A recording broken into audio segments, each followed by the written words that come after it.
डोडा, भद्रवाह, किश्तवाड़, रामबन, बानीहाल, इन जगहों पे और इन इलाकों में पाइल्स और फिस्टुला के बहुत ज्यादा केसेस आ रहे हैं। पाइल्स और फिस्टुला ये दो ऐसी बीमारियां हैं जिन बीमारियों को आप किसी के साथ शेयर नहीं करते और तब भी आप प्रॉब्लम में फंस जाते हैं। और अगर शेयर करेंगे भी और उसके बाद सर्जरी के लिए जब आपको कहा जाता है तो रिकरेंस के चांसेस बहुत ज्यादा बढ़ जाते हैं। आज मेरे साथ डॉक्टर सचिन गुप्ता हैं। इनसे जानने की कोशिश करते हैं कि सबसे पहला सवाल, जिस सवाल को जानना इंतहाई बहुत ज्यादा जरूरी होता है, कि आखिर पाइल्स और फिस्टुला की प्रॉब्लम होती कैसे है और उसके बाद सर्जरी का सिलसिला ये कैसे करते हैं, सर्जरी का इनके पास कौन से ऐसी टूल्स और कौन सी ऐसी टेक्नोलॉजी नई है जिस टेक्नोलॉजी के जरिए ये सर्जरी करते हैं। फिलहाल ये जानना जरूरी है कि इसका कारण क्या है, काजेज क्या है। डॉक्टर साहब शुक्रिया बहुत बहुत वक्त देने के लिए। मुझे ये बताओ आप कि पाइल्स और फिस्टुला दो ऐसी बीमारियां हैं जिन बीमारियों को लोग डिस्क्लोज नहीं करते, और जब डिस्क्लोज नहीं करते तो वो और ज्यादा इसमें ट्रैप हो जाते हैं, और उसके बाद जब वो सर्जरी के लिए जाते हैं तो रिकरेंस के चांसेस बहुत ज्यादा बढ़ जाते हैं। आपके पास कौन सी ऐसी टेक्नोलॉजी है जिससे लोग बाहर आ सकते अमित जी, बहुत शुक्रिया आपके चैनल के द्वारा, TSL के द्वारा मेरे को इन चीज़ों पर डिस्कशन करने के लिए, ओपन डिस्कशन करने के लिए, एक आम हमारी जनता के लिए, जो हैं? हमारी जम्मू कश्मीर की जनता है। मैं ये कहना चाहूँगा कि पाइल्स और फिस्टुला जो गुदा रोग की ऐसी कॉमन बीमारी है जो कॉमनली लोगों को आमूमन होती है। हम्म। और पाइल्स में हम लोग ये कहना चाहते हैं कि जैसे पाइल्स में सबसे इम्पोर्टेंट सिम्टम्स हैं, कई लोगों को ब्लीडिंग्स होती हैं, कई लोगों को मस्से बन जाते हैं, हम्म। कई लोगों को बहुत सारी कॉन्स्टिपेशन रहती है, कब्जी रहती है, ये सारी चीज़ें होती हैं। फिस्टुला में कॉमन पस एक दाना बन जाता है एक लैट्रिन के रास्ते के बाजू में, जिसका कनेक्शन लैट्रिन के रास्ते के साथ हो जाता है, और उसमें से पस का डिस्चार्ज होना और या ब्लीडिंग, थोड़ी थोड़ी ब्लीडिंग होना शुरू हो जाती है। मेरा ये सबसे अनुरोध ये है कि सबसे ये कहना चाहता हूँ कि इन बीमारी को सबसे पहले छुपाया हम्म। है। ये अर्ली स्टेज में बीमारियां मेडिसिन के द्वारा भी थोड़ी ठीक हो सकती हैं। हम्म। क्योंकि मैंने यहाँ पे अपने इलाकों में, स्पेशली मैं जम्मू कश्मीर का रहने वाला हूँ, तो मैंने ये सारी चीज़ें देखी हैं कि बहुत सारे लोग इन बीमारियों को छुपाते हैं, है हम्म। ना? तो अगर हम लोग इसको अर्ली स्टेज में डायग्नोस करते हैं और इसका मेडिसिनल ट्रीटमेंट भी चलाते हैं, तो कई लोगों में ये क्योर हो जाती है। हम्म। अब बात आती है कि तो इसका। सब सबसे पहले आपसे ये जानना चाहूंगा, बहुत सारे लोग ये कहते हैं कि नॉन वेजिटेरियन को ज्यादा होता है और जो वेजिटेरियन है उनको ये तमाम तर चीजें नहीं होती हैं। मगर मेरे इलाके में या डोडा, किश्तवाड़, रामबन, बानीहाल, भद्रवाह, भलीसा, इन इलाकों में जो लोग बिल्कुल प्योर वेजिटेरियन हैं वो लोग भी पाइल्स की प्रॉब्लम से जूझ रहे हैं, वो लोग भी फिस्टुला की प्रॉब्लम से जूझ रहे हैं। तो कारण क्या रहता है? देखिए, इसमें बहुत सारे फैक्टर्स हैं, आप सिर्फ नॉन वेजिटेरियन को कैटर नहीं कर सकते। कई लोग जो लंबे समय तक खड़े रहते हैं, कई हम्म। लोग जो लंबे समय तक बैठते हैं, हम्म। कई लोग जिनको लॉन्ग स्टैंडिंग कॉन्स्टिपेशन होती है, कई लोग जिनको लॉन्ग स्टैंडिंग डायरियाज की प्रॉब्लम होती है, या कई लोग जिनको प्रोस्टेट की प्रॉब्लम होती है हम्म। कॉमनली, जो लोग जोर लगाते हैं, देन उसकी वजह से पाइल्स होती कुछ नहीं है।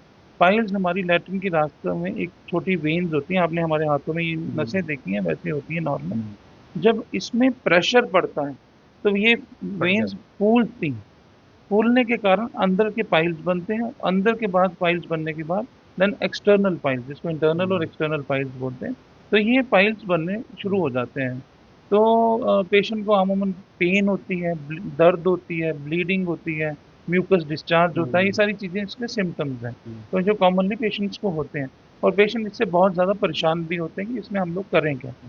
देखिए, जहाँ तक मेरा सवाल ये है कि इसमें आयुर्वेद में इसका समाधान बहुत अच्छा है। हम्म। लास्ट 18 साल से मैं इन चीज़ों का इलाज कर रहा हूँ, या सर्जरीज कर रहा हूँ, या मेडिसिनल ट्रीटमेंट्स भी कर रहा हूँ, तब मैंने ये देखा है कि आयुर्वेद में इसका बहुत अच्छा एक इलाज है, जिसमें हम लोग क्षार सूत्र और क्षार कर्म के द्वारा करते हैं।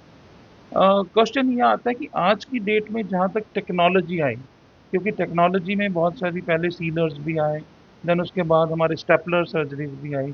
जैसे बहुत सारे लोग कहते हैं कि हम स्टेपलर हम्म। हेमोरॉइड सर्जरी कराएंगे, बट बड़े सारे लोगों को ये नहीं पता होता कि स्टेपलर सर्जरीज के क्या उसके कॉम्प्लिकेशंस हैं। हम्म। उसमें बहुत सारे लोगों को बैंड फॉर्मेशन बन जाती है, या कहीं को टेम्पररी इंकॉन्टिनेंस वगैरह की प्रॉब्लम हो जाती है। तो हमें ये देखना है कि हम किस सर्जिकल इंटरवेंशन में जाएं जिसमें हम ठीक भी हो सकें और उससे हमें कॉम्प्लिकेशन ना हो। देन स्टेपलर्स के बाद हमारे पास लेजर जाई मार्केट है ना, तो आप कहीं भी आज नेट में सर्च करते हैं तो लेजर द्वारा इलाज होगा, ऐसा और होगा, हर वैसा कोई होगा। यही चाहता है कि मैं लेजर की तरफ लेजर की जाऊं, तरफ है, शॉर्टकट मैथड। शॉर्टकट मेथड है, मॉर्निंग हम्म, कराऊं और घर वापस आ जाऊं। घर वापस। पर क्वेश्चन सवाल ये है कि रिकरेंस रेकरेंस की कितना, चांसेस बहुत ज्यादा कितना रिकरेंस है। तो मैंने लेजर आज से 5 साल पहले शुरू किया लेजर करना, तो हम लोग बिगिनिंग में 1 साल तक लेजर करते थे। है। तो मैंने ये पाया कि बहुत सारे केसेस में 90% केसेस में रिकरेंस हो रहा है। आप 100 केस दोबारा कर, वापस हाँ आ रहा है। यस, नो 100 केस क्यों करें। तो उसको, उस टेक्निक्स को हमने नाम दिया hybrid techniques. Hmm, hybrid techniques in पेक्टोलॉजी करके दिया। तो हाइब्रिड टेक्निक से मैंने ये देखा कि रिकरेंस रेट बहुत कम हो गए, नेग्लिजिबल हो गए उससे। हम्म, हमने टेक्नोलॉजी को भी मिलाया और अपनी आयुर्वेद जो पुरानी पद्धति हैं, जो ओल्ड पद्धति पद्धति थी, जैसे क्षार सूत्र और क्षार कर्म, हम्म, तो इसको मिला के हम लोग कितनी जल्दी पेशेंट को क्योर कर सकते हैं, कॉम्प्लिकेशन से बचा सकते हैं, और दूसरा टाइम जो ठीक होने का है उसको कैसे कम कर सकते हैं। क्योंकि आज किसी के पास में हम देखें तो बहुत कम समय है ट्रीटमेंट फैक्टर को बिल्कुल लेकर। बिल्कुल। कोई आदमी बीमार होता है तो आदमी सोचता है कि मैं जल्दी जल्दी शॉर्टकट जल्दी कैसे आ जाऊं, बिल्कुल सो दैट कि मैं अपने काम के काम, ऊपर हाँ, कैसे फोकस करूँ। फोकस कर सकूं। तो हमने उनके बीच के दोनों रास्तों को अपनाया कि जिससे हम लोग टाइम भी कम कर सकें और दूसरा पेशेंट को क्योर भी कर हम्म, सकें। तो मेरा सबसे ये जितने भी लोग इस चैनल को देख रहे हैं, मेरे को उनको ये कहना है कि मैं तो ऑलमोस्ट पूरे हिंदुस्तान या बाहर के पेशेंट ऑपरेट करता हूँ आज के टाइम में। मैं बाहर ऑलमोस्ट आउट ऑफ कंट्रीज के भी पेशेंट करता हूँ। मैं उनमें भी देखता हूँ जो आउट ऑफ कंट्रीज के, जैसे सऊदी के पेशेंट्स आते हैं, हम्म। या अपने सऊदी के पेशेंट आपके पास यहाँ आते हैं या नहीं, मैं दिल्ली दिल्ली वगैरह? या हरिद्वार में मेरा इंस्टीट्यूशन है, मैं वहाँ पे भी सर्जरीज करता हूँ। तो वहाँ मैंने देखा है गल्फ कंट्रीज के बहुत पेशेंट्स होते हैं, पाकिस्तान से बहुत पेशेंट हैं, हम्म, अफगानिस्तान से पेशेंट हैं। मैंने देखा है जितने भी यूएई कंट्रीज हैं वहाँ पे बीमारी ये बहुत ज्यादा है। हम्म, जैसे दुबई के पेशेंट्स मैंने बहुत सारे करे। तो कहने का मतलब वो लोग भी आज की डेट में हाइब्रिड टेक्निक्स को फॉलो करते हैं, हम्म, क्योंकि उन कंट्रीज में भी लेजर्स हो रही है, सब कुछ हो रहा है। बट कहने का मतलब है हर एक आदमी रिकरेंस से डरता है। तो हम्म, हम रिकरेंस के मेथड्स को कैसे कम करें और अपना कैसे इलाज तरीके से कराएं। मैंने बहुत सारे जम्मू कश्मीर में बहुत सारी एड्स भी देखता हूँ हम्म, कि बहुत सारे लोग कहते हैं जी मैं 10 मिनट में आओ और इलाज करके जाओ। ऐसा दुनिया में कोई सटीक इलाज नहीं है। मेरा जो अपना एक्सपीरियंस है, 18 साल का एक्सपीरियंस बोलता है। मैंने 15,000 से ज्यादा फिस्टुला आज तक मैं ऑपरेट कर चुका हूँ, थ्रू हम्म, आउट कंट्री या बाहर के कर चुका हूँ। तो मेरा कहने का मतलब है कि ऐसा कोई भी आज तक इलाज नहीं बना है जो 10 मिनट में आप करा के जाओ। हम्म, क्योंकि मैंने भी, हमारा भी टाइम हो गया, हमने भी हम्म, इतना देखा। बट मेरा ये कहना है कि आप प्रॉपर टेक्निक्स में जाएं, प्रॉपर विधि में जाएं, जिससे आप एक ही बार इलाज कराएं और इस बीमारी से बाहर निकल के आए। जो आपने टेक्नोलॉजी बोला, हाइब्रिड टेक्नोलॉजी के जरिए हम अब ट्रीटमेंट करते हैं, तो क्या उसमें परसेंटेज जो है रेकरेंस की वो कम हुई है या नहीं? यस, मैं ये कहना चाहता हूँ स्पेशली फिस्टुला केसेस में, जितने भी कॉम्प्लेक्स रिकरेंट फिस्टुलाज होते हैं, हम्म, उसमें मैंने ये चीज़ देखी है कि उसमें बहुत शॉर्टेज ऑफ टाइम, कम मतलब ट्रीटमेंट का टाइम कम हो जाता हम्म, है और रिकरेंस चांसेस नहीं होते हैं। हम्म, क्योंकि क्या होता था क्षार सूत्रा में, बहुत सारे लोग मैं देखा है कि पहले जब हम लोग बिगिनिंग में केसेस करते थे आज से 18 साल पहले, तो उसमें मैं देखता था कि बहुत जो कॉम्प्लेक्स केसेस होते थे उसमें पेशेंट, बहुत सारे पेशेंट डिनाई कर जाते पेन की वजह से। हम्म, क्योंकि पेन एक ऐसा फैक्टर है, वो कई लोग झेल सकते हैं, कई लोग नहीं नहीं झेल जी। सकते। तो जब से ये लेजर्स वगैरह आई मार्केट में, तो लेजर से क्या हुआ, लेजर से हम लोग जब करने लगे तो उसमें डेफिनेटली थोड़ा सा कम टाइम जो है, समझो एक डिजीज को समझो ठीक करने में 2 महीने लगते थे क्षार सूत्र से, वो कम होके 15 दिन होना शुरू हो गए। हम्म, बट हमने क्षार सूत्र को छोड़ा नहीं, बिकॉज जब हमने इसको हाइब्रिड मिलाया तो उससे हमने रिकरेंस से पेशेंट्स को बाहर लेके आ गए। और उसके स्पिंटर्स नहीं डैमेज होते हैं, सबसे इंपॉर्टेंट। क्योंकि स्पिंटर डैमेज हो जाए तो आपको पता है कि इनकॉन्टिनेंस के हम्म, चांसेस है, पेशेंट बिस्तर पे ही लेटरिन करना शुरू हो जाता है। तो ये सारी मेथोडोलॉजी है या हाइब्रिड टेक्निक्स हैं जो अभी पूरे देश भर में अपनाई जा रही हैं। और बाहर के लोग, मैं अभी रिसेंटली दुबई गया था तो मेरी प्रेजेंटेशन थी, तो मैंने बहुत अच्छी प्रेजेंटेशन उसमें अपनी हाइब्रिड टेक्निक्स की हुई, जो कि हमारे भारत में जो इन्वेंशन हुई है, स्पेशली शार कर्म और शार सूत्रा की बनारस हिंदू यूनिवर्सिटी से, तो हमने उसको कैसे लेजर के साथ कंबाइन करके, हम्म, विदेशी और अपने स्वदेशी टेक्निक्स को कंबाइन करके हमने कैसे स्विंटर इंजरीज को बचाया। और हमने कैसे फिस्टुला, स्पेशली कॉम्प्लेक्स फिस्टुला जिनकी 4 4 बार 5 5 बार सर्जरी हो जाती है, उसमें हमने उसको कैसे ठीक करा। इन सारी चीज़ों को हमने उसको, इन चीज़ों के बाहर लेके आया। और मेरा स्पेशली अपनी क्योंकि मैं यहाँ का रहने वाला हूँ और अपने कर्म भूमि जो मेरी अपनी जम्मू कश्मीर है, मैं हम्म, उससे बहुत ज़्यादा प्यार भी करता हूँ। मेरा एक ही बहुत अच्छा संदेश, जिन लोगों को भी piles, fistula, fissure, constipation, pilonidal sinus, जितनी भी गुदा रोग की बीमारी, लेजर कराओ। मैं तो सबसे पहले कहता हूँ कि लेजर ना कराओ, क्योंकि आप सिंपल लेजर कराओगे तो आप 90% रिकरेंसेज हैं। 100% नहीं बोलूंगा, 90% उसमें रिकरेंस के चांसेस हैं।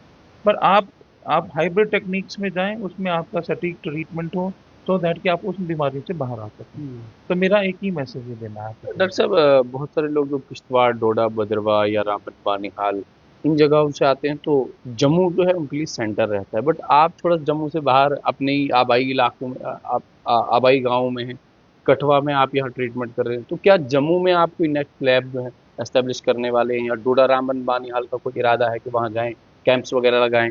देखिए, मैं कंट्री में बहुत बहुत सी जगहों में काम करता हूँ, और मेरा शुरू से बहुत मन रहा है कि मैं जम्मू में कोई एक अच्छा सा सेंटर इसका डेवलप करूँ।